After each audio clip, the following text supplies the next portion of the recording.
Yes, and welcome once again to the class. Let's start our discussion from some of the important conquests made by Maharaja Ranjit Singh. Okay, so we will look at some of the important conquests made by Maharaja Ranjit Singh. So we up to here we had already learned. Okay, Sikh state was going on. Okay, Sikh state was going on according to our syllabus, and we had already learned up to here that Maharaja Ranjit Singh had unified the 12 missiles.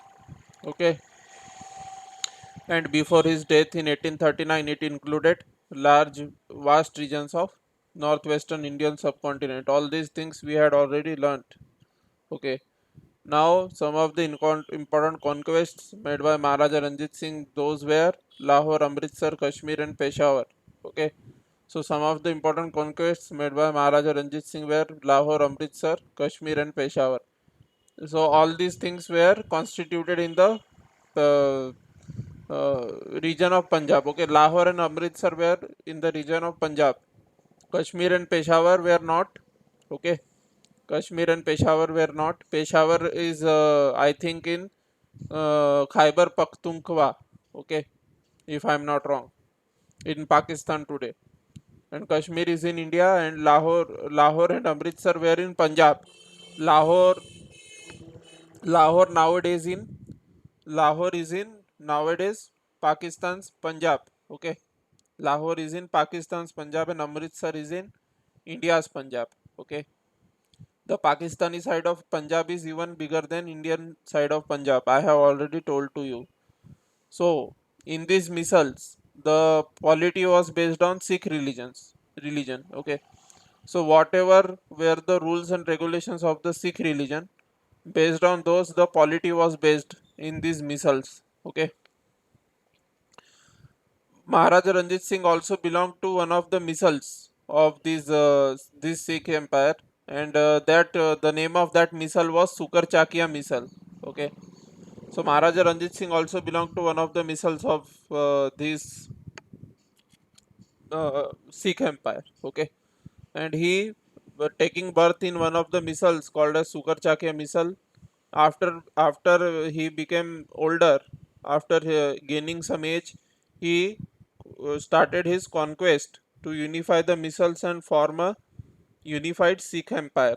Okay, now let us move further.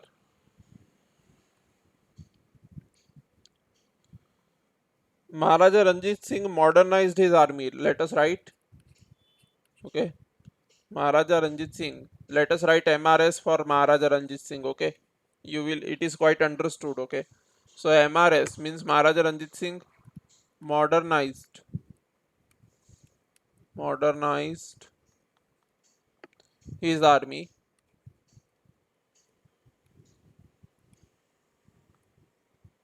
with the help of Europeans. Modernized his army with the help of Europeans,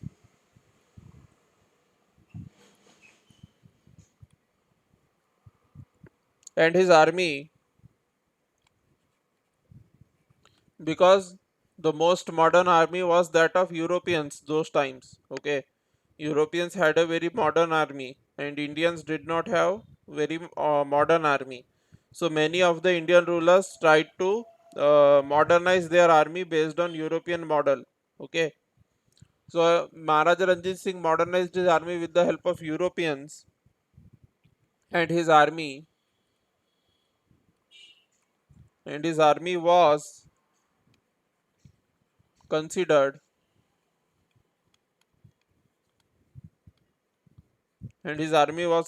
as the second most strong army. Okay, as the second most strong army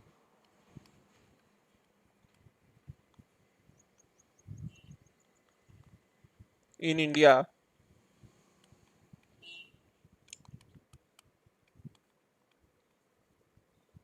after the army of British East India Company. Okay, in India after the army of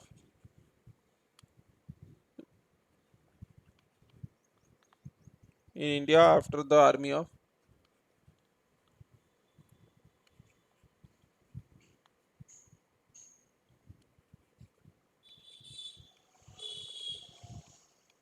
British East India Company?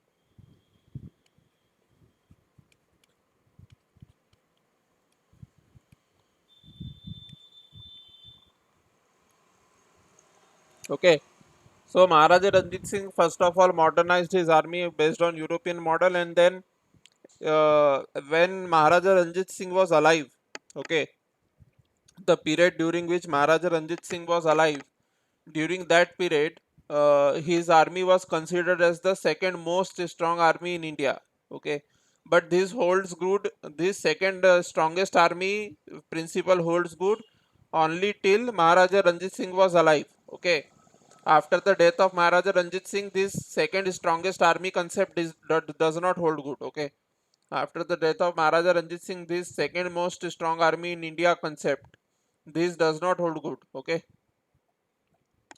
so during the lifetime of Maharaja Ranjit Singh, the second most strong army in India was the army of British East India Company. Okay, sorry. Second strongest army was Maharaja Ranjit Singh's, and the the strongest army in India was of British East India Company, and second most strongest was of Maharaja Ranjit Singh. Okay, during his lifetime. Okay. After the army of British East India Company, let us write further.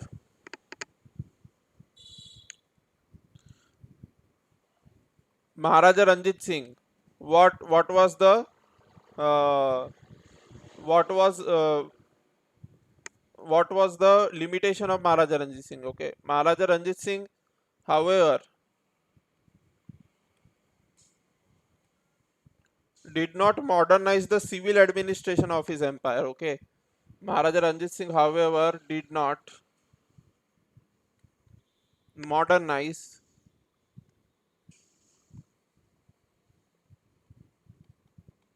did not modernize the civil administration of his empire. The civil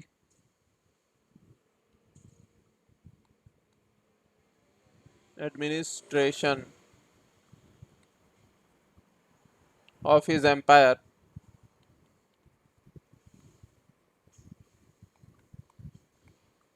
Okay, Maharaja Ranjit Singh, however, did not modernize the civil administration of his empire. What does it mean?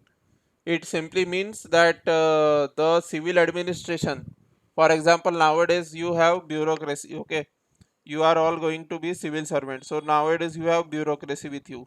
Okay, so similarly, there was bureaucracy during those times also. But the bureaucracy during those times, the Indian bureaucracy was based on hereditary posts. Okay, if my father was a bureaucrat, means a noble, then I will also be a noble because my father was a noble. My father was a noble or bureaucrat, that's why I will also be a noble or bureaucrat without giving it a second thought whether I am capable or not. Those things did not matter. Okay, only thing which mattered was whether you are a son of a noble or bureaucrat or not. Okay, those things only mattered. So Maharaja Ranjit Singh did not modernize the civil administration. Means civil administration was not based on merit. It was based on hereditary. Okay, means the bureaucracy was based on hereditary. On the other hand, the British East India Company's bureaucracy was based on merit. Okay, so that's why this gave an advantage to the Britishers. Okay, so Maharaja Ranjit Singh did not modernize the civil administration of his empire, a factor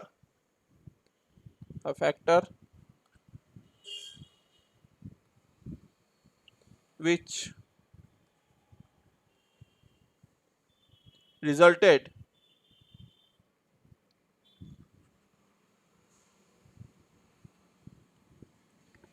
in the chaos and confusion.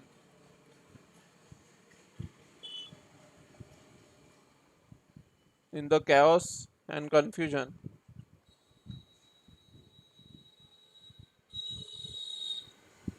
So as he did not modernize the civil administration, so this resulted in chaos and confusion after the death of Maharaja Ranjit Singh. Okay,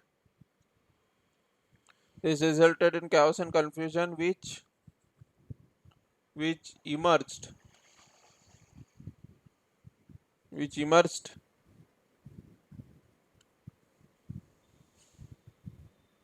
this resulted in chaos and confusion which emerged after the death of after the this is after, by the way. Okay, AFTER. Okay, after the death of Maharaja Ranjit Singh. Okay,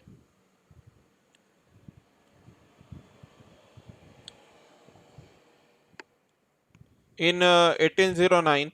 So after the death of Maharaja Ranjit Singh, as the civil administration was not modernized, so that's why after the death of Maharaja Ranjit Singh, there was a lot of chaos and confusion, because everyone, as a strong leader was not there, so the bureaucracy was looking at its own personal benefits rather than looking at the benefits of the nation, Sikh Empire. Okay, so they ignored the goodwill of Sikh Empire and they started looking at their own goodwill. Okay, so that's why this also resulted in a lot of chaos and confusion after the death of Maharaja Ranjit Singh.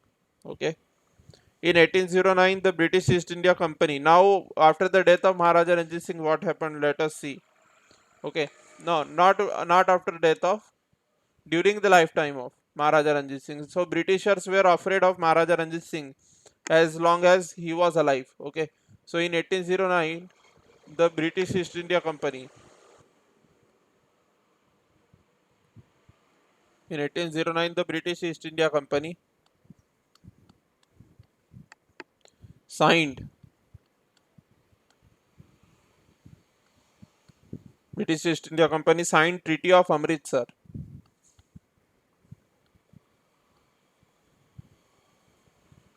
This is a very important point. Okay, so in 1809, British East India Company signed the Treaty of Amritsar with Maharaja Ranjit Singh. Okay, with Maharaja Ranjit Singh, which recognized him because they were fearful of Maharaja Ranjit Singh. Okay, so which recognized.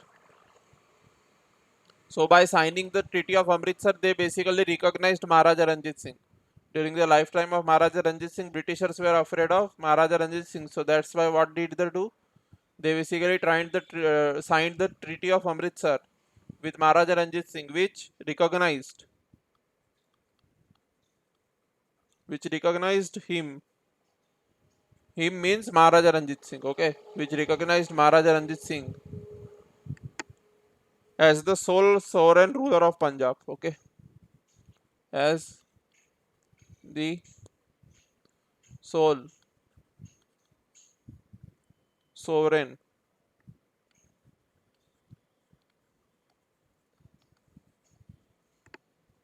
ruler of Punjab.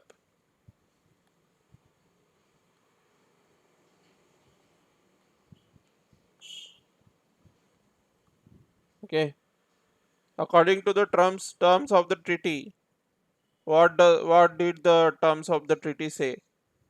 Okay, so according to the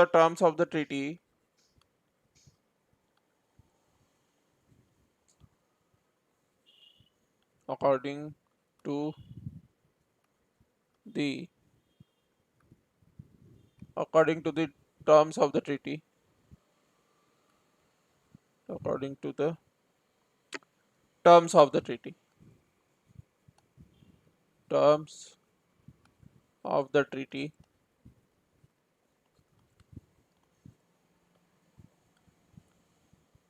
Maharaja Ranjit Singh could not expand. Okay, Maharaja Ranjit Singh could not expand, could not expand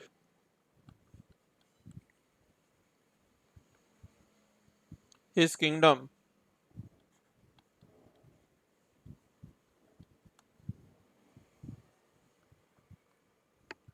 towards the south of Satluj, okay, towards the south of Satluj river,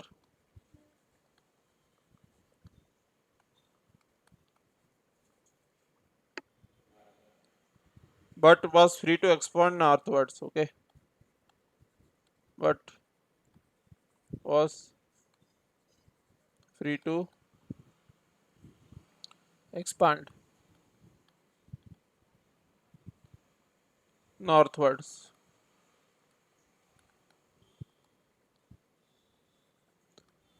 So there was a sense of insecurity. Uh, Maharaja Ranjit Singh also felt insecure about British, and Britishers were also insecure about Maharaja Ranjit Singh. So what did the Britishers do? In 1809, British East India Company basically brought the Treaty of Amritsar with Maharaja Ranjit Singh, which recognized Maharaja Ranjit Singh as the sole sovereign ruler of Punjab. Okay, so the sole sovereign ruler of Punjab was recognized by Britishers, that Maharaja Ranjit Singh will be the sole sovereign ruler of Punjab. Okay, means we will not interfere at all. We will not attack you at all. So you are the sole sovereign ruler. Okay, but according to terms of this treaty, Maharaja Ranjit Singh could not expand his kingdom towards the south of Satluj river, but was free to expand towards north. Okay, so let us see the approximate location of the Satluj river. Okay, where does the Satluj river lie? Let us see. Let us see where is the Satluj river approximately. Okay.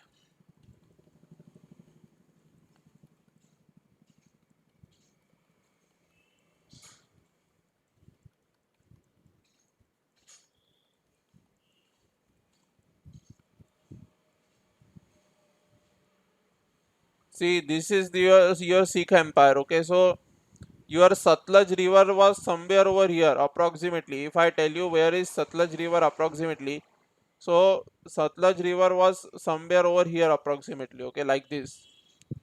This is an approximation, just an approximation. Okay, so towards the south of towards the south of this Satluj river. Okay, towards the south, he was not allowed to expand, and the Britishers, which were ruling over here in this part, they were not allowed to cross this river and expand over here. Okay, so that was the strategy of Britishers, that they were basically they wanted the Sikh empire also.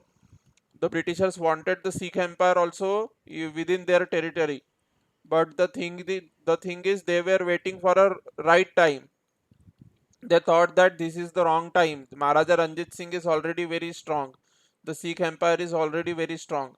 So instead of fighting now, let us make a treaty with Maharaja Ranjit Singh, and later on, when Maharaja Ranjit Singh will die, and after that, maybe his successors might be weak.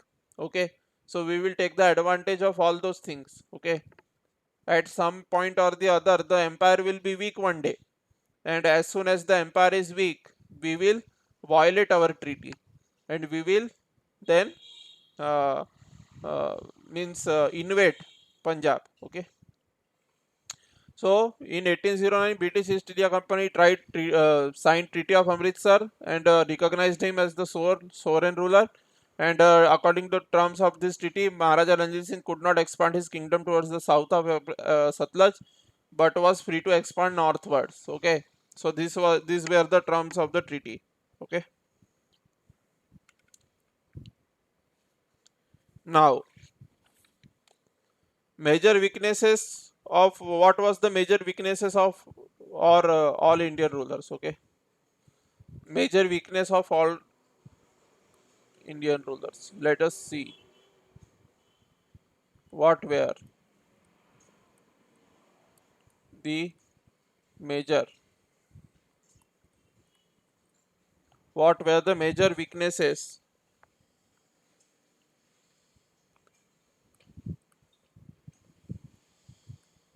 What were the major weaknesses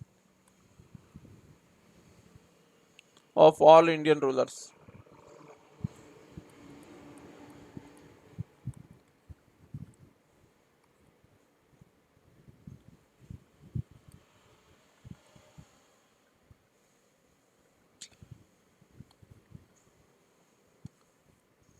You can write over here what was the major weakness, okay, instead of what were the major weaknesses. We are going to, because we are going to describe only one weakness, okay, so that's why weakness, major weakness, what was the major weakness of all Indian rulers?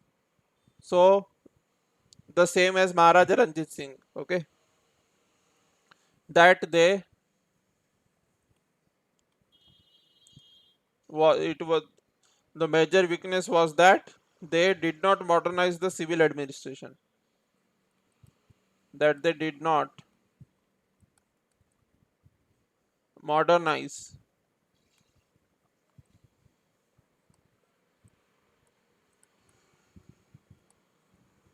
the civil administration.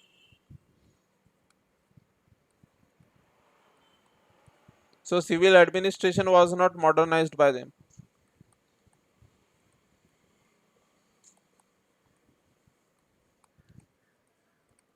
What does it mean by civil administration?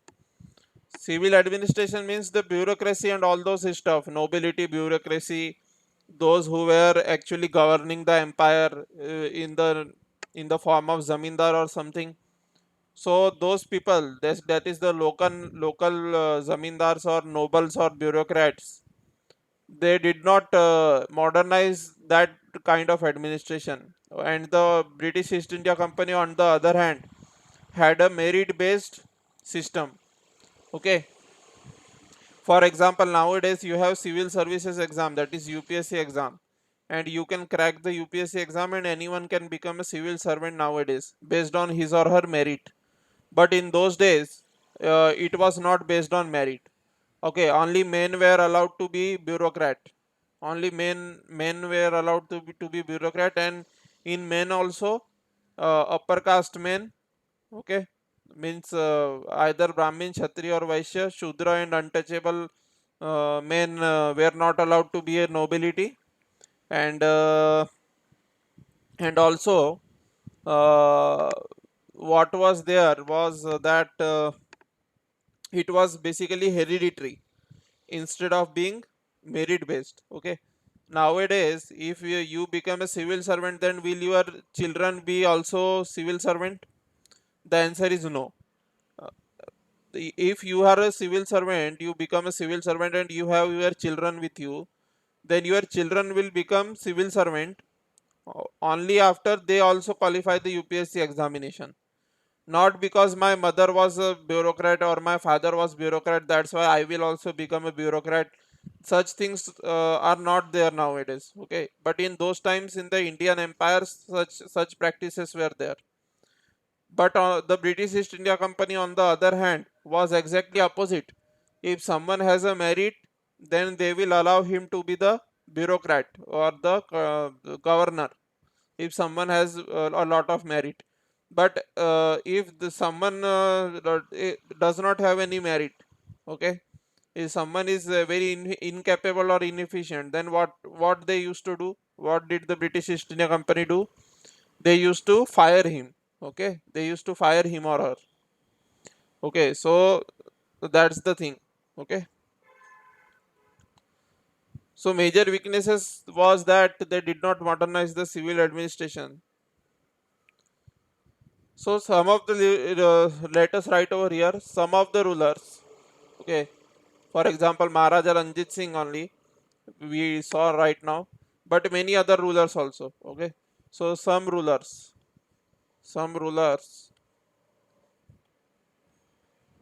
modernize their armies.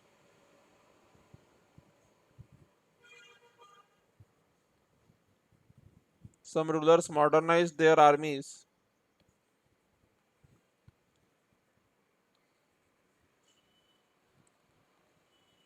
Some rulers are modernized their armies, but none of the major rulers.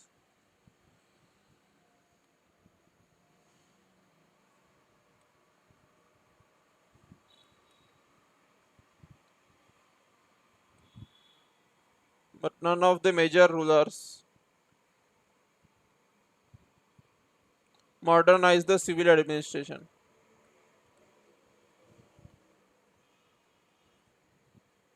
Okay, so many rulers modernized their armies, but none of the major rulers modernized their civil administration. Modernized their civil administration.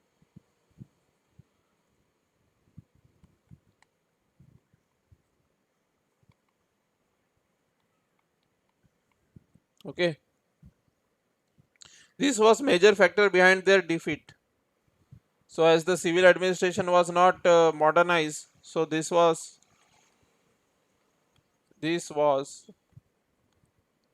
the major factor.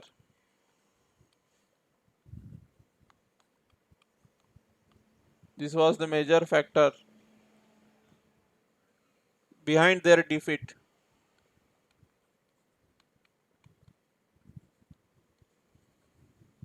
This was the major factor behind their defeat at the hands of Britishers.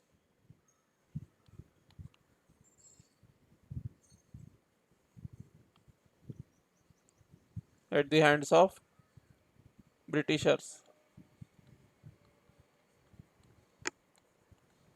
This was the major reason behind their defeat at the hands of Britishers. The Britishers had also modernized their civil administration. Okay, the Britishers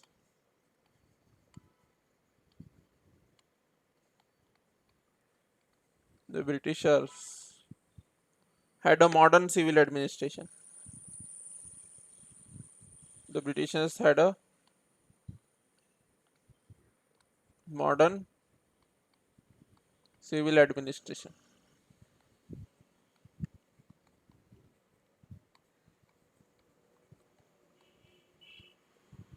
So this is already explained to you that many rulers have modernized their armies, but the civil administration was not modernized by the Indian rulers.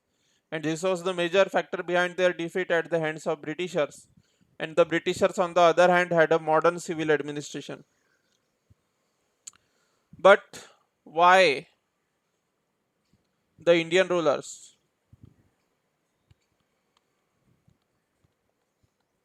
Why the Indian rulers were not able to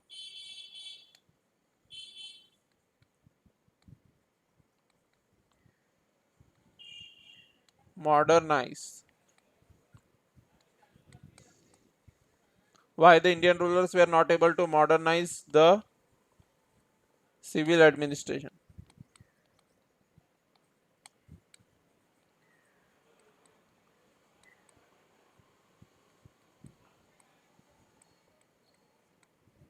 Okay, why they were not able to modernize civil administration? This was because okay, overall, the Indian society, overall the Indian society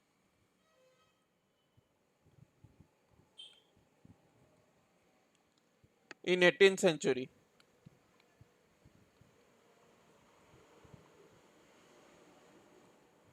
overall the Indian society in 18th century, that is from 1700 to 1799, this period.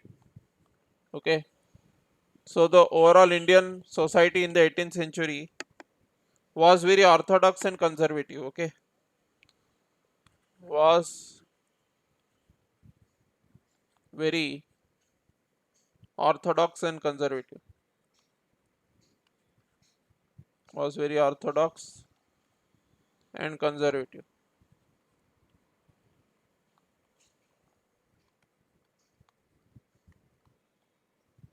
Okay, so how was the Indian society during those days? Why did the Indians lost the battles? Okay, for example, if there is an army which is going to the battlefield, and suppose a cat crosses the army. Okay, so the cat has crossed their path. Okay, a black cat has crossed the path of the army in front of them. Okay, so बिल्ली ने रास्ता काट लिया, they used to say like that. Okay, So the cat has crossed the road in front of them, so they will have to do everything once again, okay, from the starting. So they used to go back to run back from the battlefield, okay, to their fort in order to start everything afresh, okay. So such were the things, okay. सो बिल्ली ने रास्ता काट दी, काली बिल्ली ने, तो वो वहां से वापस लौट लौट के अपने फोर्ट में जाते थे सारी चीजें फिर से शुरू करने के लिए, ठीक है ना. So such things were there. And the Britishers, on the other hand, even if a black cat crossed their road, the Britishers it did not matter to the Britishers. Okay, they were not afraid of it.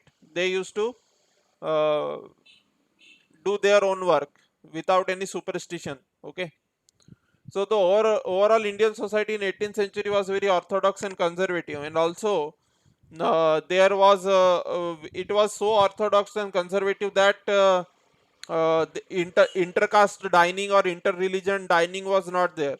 So if in the civil administration, suppose someone is a Vaishya and someone is a Brahmin and someone is a Kshatriya, okay, Shudra and untouchables were not allowed. Leave that apart. Okay, Shudra and untouchables were living under a very what we can say dark period, okay. Those were very much tortured, okay. The Shudras and untouchables were very much tortured, but Brahmin, Kshatriya and Vaishya, those who were allowed to be the nobles, Brahmin, Kshatriyas and Vaishyas, what they used to do, okay. So Brahmin, Kshatriyas and Vaishyas, they basically uh, uh, did not in the civil administration, if suppose there is a dining table, so there will be separate dining table for Brahmins, there will be separate dining table for Kshatriyas, there will be separate dining table for Vaishyas, okay. And if suppose in the Kshatriyas also, suppose there is one Rajput ruler, okay, and in the Rajput ruler also there are two subcaste, okay. In the Rajput ruler also, if suppose there are two subcaste, and in the two subcastes of those Rajputs, one subcaste is higher subcaste and another is lower subcaste, okay. So those two Rajputs, one belonging to the higher subcaste and another Rajput belonging to the lower subcaste, those two will not dine together, okay. Those two will also not dine together. Dine together means साथ में खाना नहीं खाएंगे, ठीक है ना. Those will also not dine together. So intercaste dining, inter-religion dining, those things were not there, okay. So such was the society. Unfortunately, the same society is being made once again through the TV media, through the TV media, and those which I call as Godi media. Many of the intellectuals like me call all these channels such as Z News, Aaj Tak, News 18, all the mainstream media. Okay, ABP News, all of them. No, none of them is left. Okay, so all these media which is out there on the TV, all these media wants the same society which we had in the 1700 and 1799. In those days, from 1700 to 1799, whatever society we had, the Hindu society, okay, Hindutva society, that kind of society the BJP and the RSS wants once again, okay. They are not okay with the current what we can say uh, current modernized point of view, that there will be intercaste dining, inter religion dining, and all those things, intercaste marriage, inter religion marriage. The BJP and the RSS are not okay with it. They like the Varna system very much. The BJP and the RSS, they like the Varna system very much, okay. But actually they do not speak anything, okay, in favor of the Varna system openly. Although the BJP and the RSS do not speak anything in favor of Varna system openly, but they internally support it. Because whenever you will ask them that what viewpoint do you have about the uh, situation of Dalits in the Hindu religion, they will keep mum. Okay, they will keep shut. They will not say anything about the atrocities on Dalits. Okay, they will not say anything. On the other hand, uh, they will only try to make everything Hindu versus Muslim. But always the fight is not Hindu versus Muslim. Sometimes the fight is also upper caste versus lower caste. Okay, and amongst the Muslims also sometimes the fight is Shia versus Sunnis. So always Hindu versus Muslim is not the case. Okay, which the BJP tries to portray and homogenize the nation based on that thought. And now there is one disclaimer also, friends. Sometime after some 3 to 4 years, my channel will also be banned. Okay, because the government is taking absolute powers within its hand, so that they can ban any channel which they don't like. Okay, so that's those things are there. Okay, anyways, so Indian society in 18th century was very orthodox and conservative. The society which the BJP and the RSS and the Godi media, the TV media wants. Okay, influence of superstitions was very high. What was there? Influence of superstitions. Influence. That's why BJP has removed socio-religious reform movements from the syllabus. Okay, so influence of superstitions.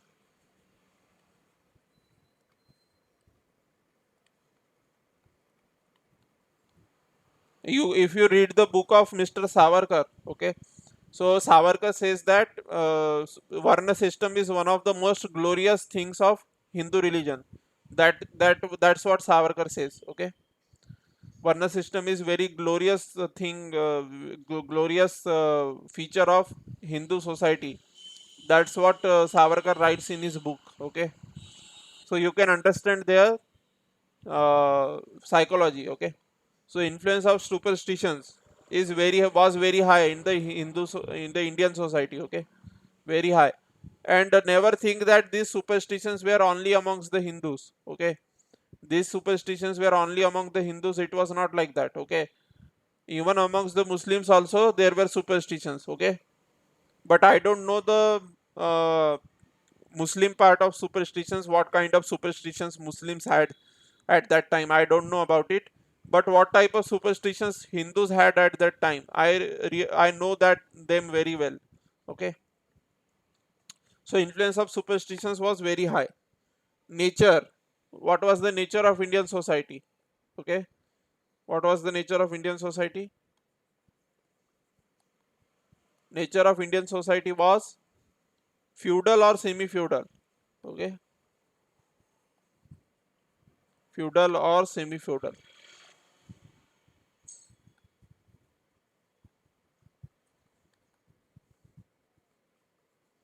So feudal or semi-feudal nature was there of the Indian society. What does it mean by feudal?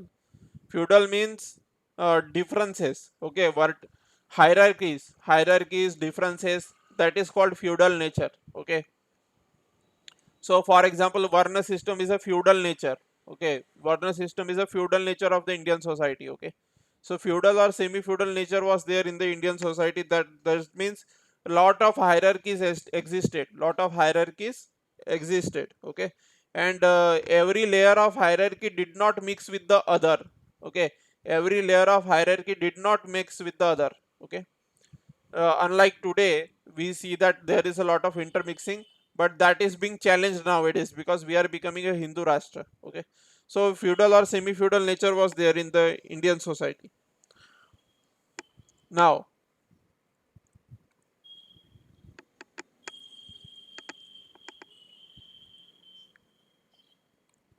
feudal or semi feudal nature, all important posts of administration. Okay, now write one more point over here, you can write it yourself. Okay, all important, I have already told this to you. Okay, all important, all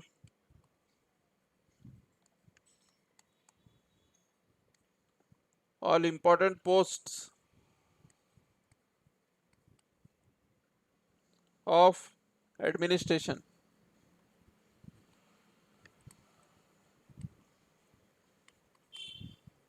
all important posts of administration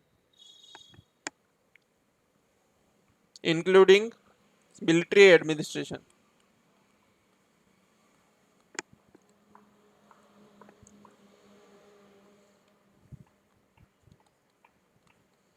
All important posts of administration including military administration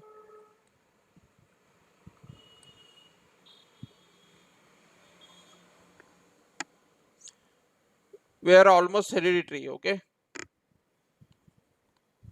Were almost hereditary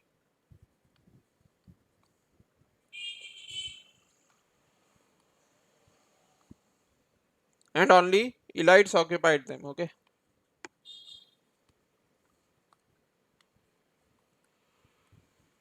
And only elites occupied them.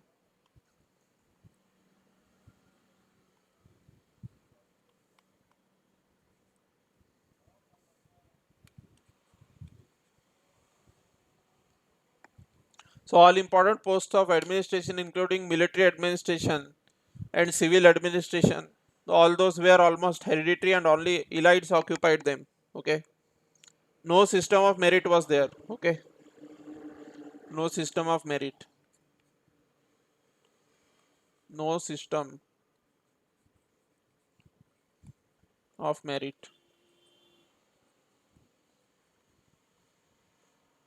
Okay. Now in today's IS examination, what is there? In today's IS examination, anyone can become an elite by qualifying the UPSC examination. Anyone can become an elite. Administration is nowadays institution oriented, okay, and not person oriented. But in those times, the administration was person oriented and not institution oriented. What does it mean by administration being person oriented? Okay, suppose you are an IS officer, okay, so even if someone is an incapable IS officer, na, even then he can administer the country because there is a system of procedure, okay. In the modern times, what is the system? In the modern times, the system is that even if someone is an incapable IS officer, even then the system does not collapse, the country does not collapse, even if someone is an incapable IS officer. Why? Because there is a proper system of procedure, okay. There is a proper systematic manual procedure, okay. Transfer of files and all those things. So in today's world, even if someone is an incapable IS officer, even then the system of administration does not collapse, okay. But in the Indian empire, in those times, in the Indian empires, the administration was too much person oriented, means there was no system, no proper manual system of administration, means the transfer of files and all those systematic things were not there. Whatever the person says, that will be the basically rule, okay. So absolute person oriented administration was there. For example, if you become an IS officer today, then do you think that after becoming the IS officer, whatever you say will be acceptable to the office of yours? No, whatever you say will not be acceptable to the office of yours. If you say something unconstitutional, then that will not hold good today, okay. But in those days, there was no constitution in the Indian empire, okay, and there was no proper procedure, so everything was person oriented. Whatever the person says, the words of the the words of the administrator will be the rule, okay. Instead of the proper system of procedure, that the file will go from this department to that department, and from there, from that department we will get the sign, and then from that sign the file will come back to this department, then I will sign. All those things were not there. But the British East India Company was running like that, okay. And the Indian empire was, instead of putting files from here and there, whatever the administrator says, that was the rule, okay. But if in that manner, if the administrator takes some wrong decision, suppose, or if he is not a capable person, that what will happen? The entire system will collapse, okay. So that's what happened to the Indian empire, okay. So that's the thing.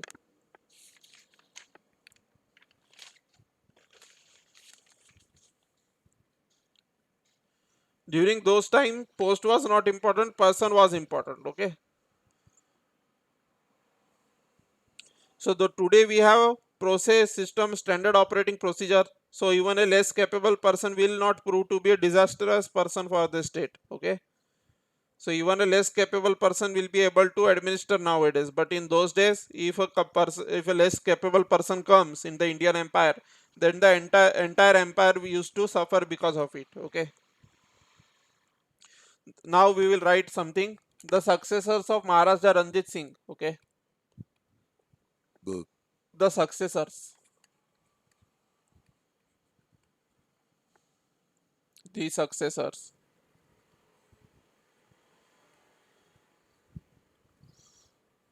The successors of Maharaja Ranjit Singh proved to be weak. Proved to be weak and incapable.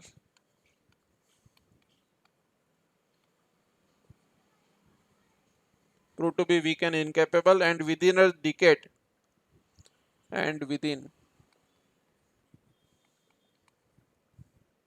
a decade, and within a decade of Maharaja Ranjit Singh's death,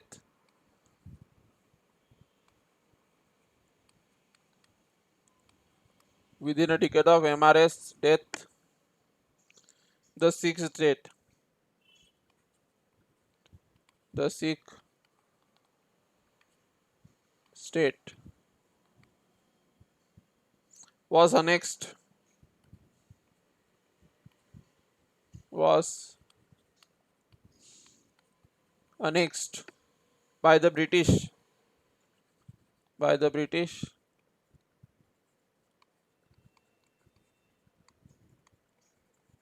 the British East India Company in 1849. Okay. So the successors of Maharaja Ranjit Singh proved to be very weak and inefficient. So within a decade of Maharaja Ranjit Singh's death, what happened? The British East India Company took over the Sikh state in 1849. Okay. 1839. What happened in 1839? In 1839, Maharaja Ranjit Singh had died. Okay. So let us write over here in the next slide. Okay. On the next slide. 1839. What happened? In 1839, Maharaja Ranjit Singh died, basically. Okay. And in 1849, what happened? British annexed Punjab.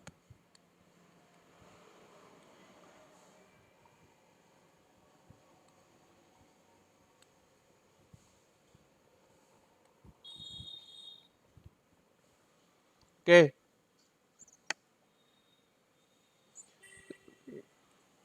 Maharaja Ranjit Singh, okay, never fought with the Britishers. Maharaja Ranjit Singh never fought.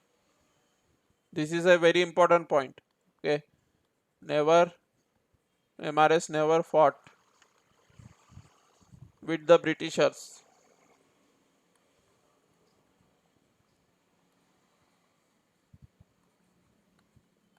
Why did he not fight? MRS means Maharaja Ranjit Singh never fought with the Britishers, though he was a strong ruler.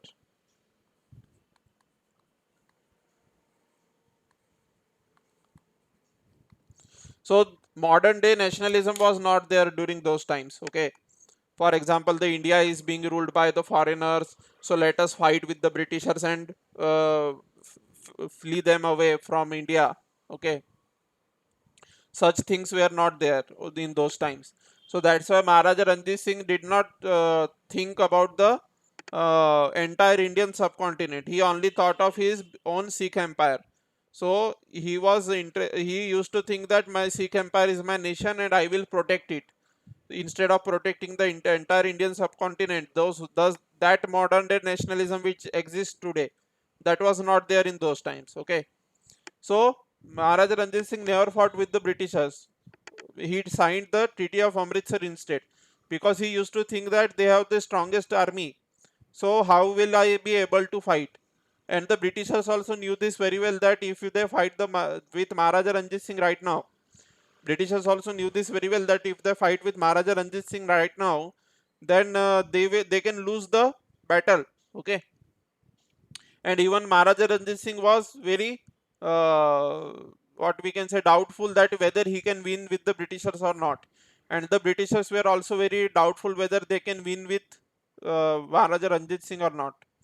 So both of them uh, made a conclusion by signing the Treaty of Amritsar, according to which Maharaja Ranjit Singh will not expand to the south of Satluj, and the Britishers will not expand to the north of Satluj. Okay, and Maharaja Ranjit Singh is free to expand till the infinity to the north of Satluj. Okay, that was the plan. But the thing is that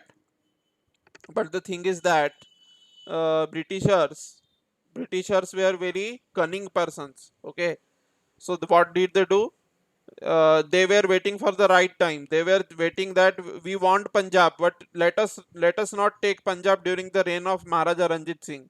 Okay, let us first let Maharaja Ranjit Singh die, and after the death of Maharaja Ranjit Singh, if the as soon as a weak successor comes, after the death of Maharaja Ranjit Singh, as soon as a weak successor comes into the throne, onto the throne, then we will basically fight the battle and annex the Punjab within ourselves. Okay, so that was the complete plan. So that's why Maharaja Ranjit Singh did not fight the Britishers. Okay,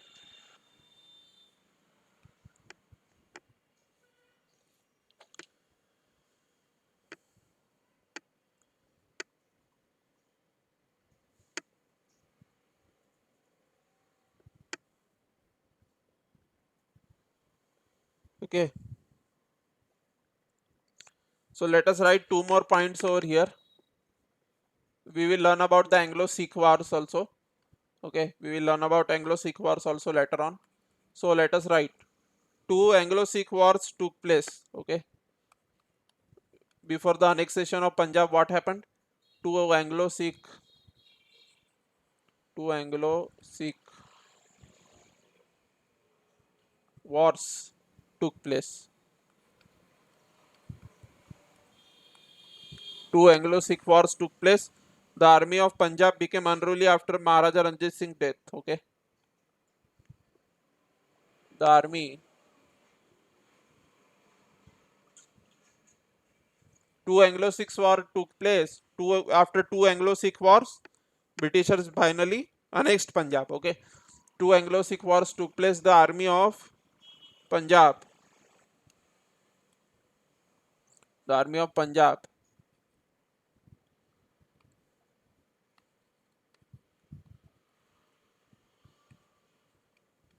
the army of Punjab became unruly.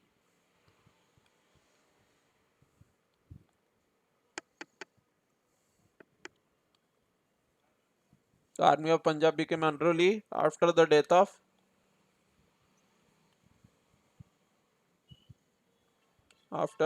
Maharaja Ranjit Singh's death. The army of Punjab became unruly after Maharaja Ranjit Singh's death, and British took advantage of this.